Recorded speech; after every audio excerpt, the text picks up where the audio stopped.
Dalam Bapa dan Putra dan Kudus, amin. Bapa di surga, Yesus putramu menangisi Yerusalem hingga sekarang, di mana bangsa Israel dan orang Palestina saling bentrok, saling membunuh. Yerusalem, Yerusalem, seandainya engkau tahu damai yang telah kuberikan kepadamu. Bantu kami ya Tuhan, supaya kami tidak ditangisi oleh Yesus karena dosa-dosa kami. Terpujilah namamu kini dan sepanjang segala masa. Amin. Yerusalem adalah tempat yang suci, yang tulus, pusat keagamaan, pusat ritual, pusat liturgi, pusat pemerintahan dari bangsa Israel. Dan Yesus menangisinya karena mereka tertutup menolak Yesus. Dan Yerusalem dihancur leburkan. Yesus menangis karena nubuatan bahwa pada waktunya bait Allah Yerusalem yang telah dibangun oleh Salomo dihancurkan dan terus menerus. Proses penghancuran Israel dan Yerusalem berulang-ulang dari negara-negara tetangga. Jadi ajang sehingga mereka tersebar diaspora kemana-mana. Dan sekarang pun Yerusalem diperebutkan oleh Israel dan Palestina. Dan sekarang Palestina dihancur leburkan oleh Israel. Saudara, apakah nubuatan Yesus ini merupakan tangisan Yesus ketika melihat Yerusalem menjadi kota yang dikehendaki Tuhan akhirnya hancur lebur, diperebutkan, dipertentangkan, dikonflikkan,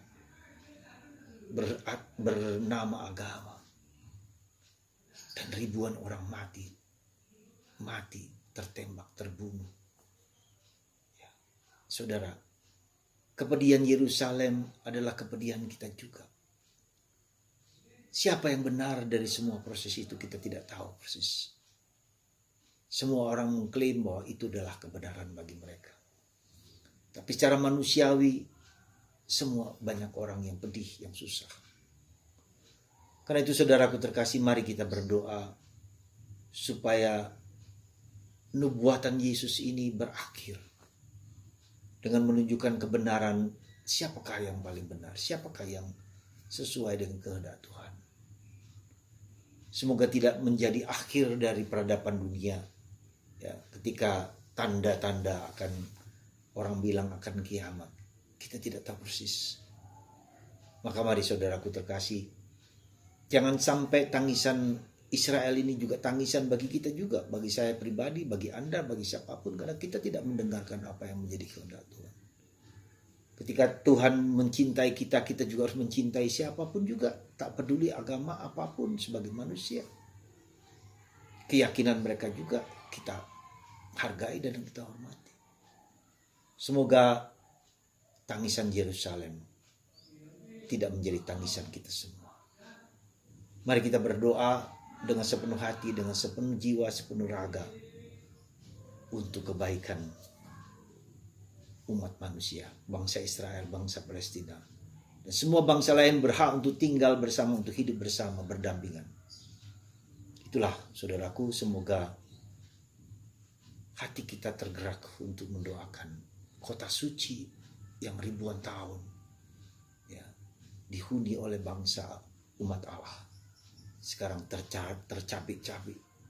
Betapa hati kita menderita, betapa hati kita sedih ketika orang Palestina dihancur leburkan, ketika Israel juga dihancur leburkan, meniadakan yang lain, membenci yang lain.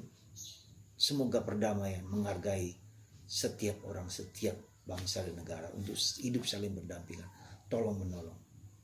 Semoga Tuhan memberkati Anda semua dan memberkati kita juga, memberkati Israel, Palestina, dan umat manusia. Bapa, Putra,